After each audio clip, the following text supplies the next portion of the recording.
In order to find timer on a Nothing phone 4a or 4a Pro, first of all we need to go to the clock app. Once we open the clock app, in order to find the timer, just look at the bottom of the phone and bottom of the screen, that is, and then here we should be able to find timers.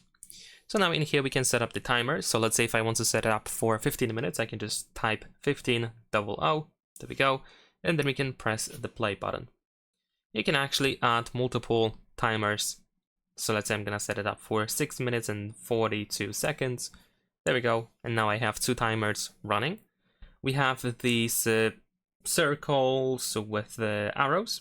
So if you tap on it, then you can just completely stop the timer and set up to the max time that we have chosen. Of course, we can just play these timers again. So this is this icon over here is the reset one. You can add 1 minute to each of these timers. You can of course tap on the X in the upper right corner of the timer in order to completely delete it if you no longer need that timer.